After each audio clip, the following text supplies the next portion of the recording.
Sono Adom Trotro Prince Osu Asiedu na NDC foto oruma banawie wasi akire busa Ghana fon sama hudo bi ade afa ho Prince Oti enka mientio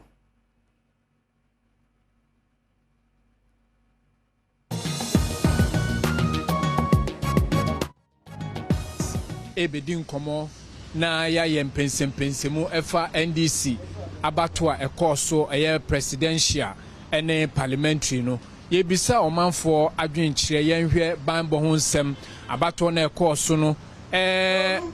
wona na omoye mrahebedwafo a wo mko gina ya yetu omo efiri wo mo akonya so ene de ekeka ho bi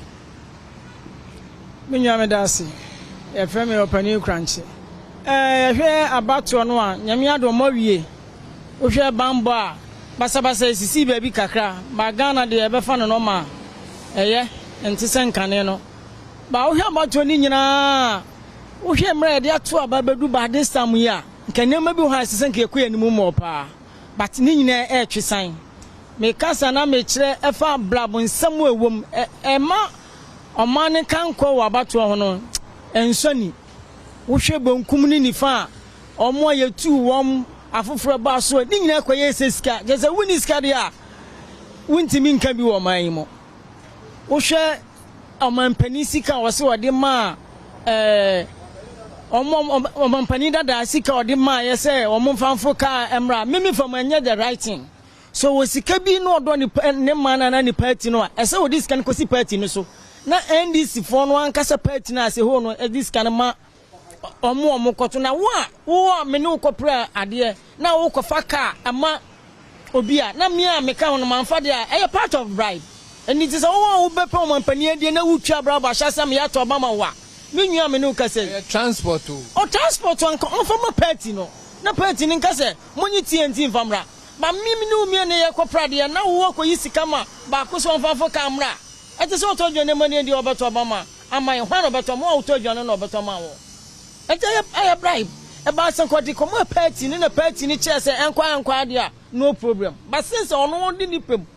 na ba ko no ka no ko jobo nso hwan de no no sitimi ye to ye bribe and I have about to course in bribe no de abetu dwa no oh na say bribe na bribe tu dwa de say bebre na Ghana wo ya we bribe bebre wo hanuma ye making in public say ne more oh mani de bribe de say called better eno de na say bribe ye secret bribe no open bribe Ghana han ye we de bribe bebre Bible bebre police form de bia me kan buja kwa hu be sign aba ho biem eja wo so hu ne ma say pensim mo ayi yo me chairman mo tiefo na Efrem Augustine Ofori na me mom de aba om koto ye me hu ni sa abato me hu sa mama no ma no ko no post keke de enti e ma me kasa se me hu ni se abato no ene se ye nya doctor Kwamna Dufoyi emra abato aka nansa ama abato ye druso no na abon de to aba na nensa nkan enso abon no so nsa ka na fa delegate fo nyina so na ye campaign e kire delegates no e kire ade a ubetimi ayeden aye na aka nansa ama yakoto aba na nensa nkan bonde na se we abato enya abato so chinchim no mpa so mu chinchim microphone sa if is NDC aye mekankan bi omo de omo kase ombeye no de nipa ba ko kase obeye no enoa na omo yeden omudi nachi de mahama akase me na mpasa me ye president no wo ye nipa bia obeka bia ko di akire bia no ombebo wato aguje se mahama na ana mahama nso a obai mahama nya nipa bia ye betimi akase o maada mama bada yehu ne skills yehu ne niema oye nyina ne niema oye nyina obi a wo so oye dwanfu a won zro sekan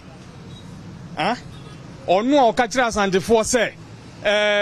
ye de gold ye no le kwankura asanteman de omonto aba ma no enye nipa kro ya na esan bai ana sa nipa kro ya o san ba no so no musa chinchim krofo nsa epa se omo ye den omusan ede mahama kroya wantimi mahama kroya even common chalk kra no so oni bi o se se obetua teacher for Eyi. Yɛnhwɛ electoral commission so adwuma ɔmo yɛ ohun ni sɛn bambɔ ho nsɛm ohun ni sɛn. Oh, electoral commission for adwuma ɔmo yɛ ne deɛ.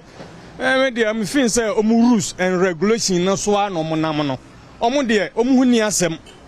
because yɛn sɛ ɔmo hwɛ aba so do obɛwin ne no na yɛnyɛ dan ɔmo ni din kɛkɛ. Ɛno deɛ do ɔmo sɛ ɔmo yɛ bia na ɔmo yɛ ɛna mahama nso so no ɔmo kɔɔyɛ no ɔmo yɛ adwuma kama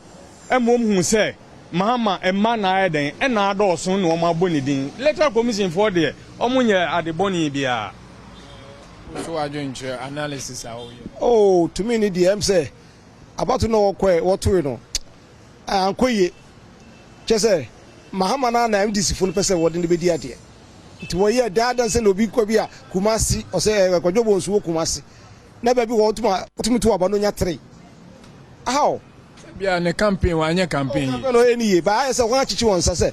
ɛsɛ bi nkatia no pɛ sɛ wɔde mahama na bɛdi adeɛ cause mahama na sika wɔ ne ho wɔfie sika no tumi kyekyɛ ma abɔnten ba dɔm akyekyɛ ma party fo ba wɔn kae sɛ 2024 ɛnyɛ adeɛ ɔbɛtumi aba power nnɛ aba power kyena ɛsɛ ɔtoto nneɛma yi wɔanyɛ sɛ wɔn nyɛ ɔmampani da wɔbɛdi ɔmampani da wɔayɛ minister wɔayɛ vice ɔsan bɛyɛ dɛ biem dɛn na ɔpɛ ebi a wɔgya ne t-shirt bi wɔ ba bɛfa ɔnka na obi fa brɛ no but other than that no yɛnim na mahama special ɔde Ghana back because sɛ mefa no sɛ wiase ɛwɔ nyinaa asɛe COVID wei ne Ukraine war kɔ America kɔ UK baabi a bɛkɔ bia hɔ ayɛ den Ghana koraa de sɛ bi ekura sika so yɛtumi nya ade tɔ wobɛkɔ man bi so no okura sika wonya ade ntɔ mi wɔ nafo wɔ UK ɛne outside countries wɔsɛ wokɔ kɔkɔtɔ mu 1 bag koraa na nti sɛ ɔtɔ 1 ntimi ntɔ 2 okura sika o but wobɛsɛ ɔtɔ 1 but Ghana okura sika wobɛtumi atɔ mu wokɔ shopping mall wobɛtumi atɔ na wopɛ nyinaa wɔ hɔ nti mahama na ɔba no yɛhu na ɛwa wote ase sɛ crisis in the whole world nyɛ Ghana nko a ɛkofo ado wayɛ bi papapapapa MPP so ayɛ bi na ɔmo nso de John Mahama ba sɛ ɔmo nsɔ ne nhwɛ wate ase na Adom Trotro manfo ɛtɔn adeɛ wɔ La Paz na wɔn akyerɛ wɔn adwene afa NDC wɔn abato ɛkɔɔ so ɛyɛ memene da no Adom Trotro sɛ Trotro no ɛyɛ ma mate no ɛgye so sɛ away enti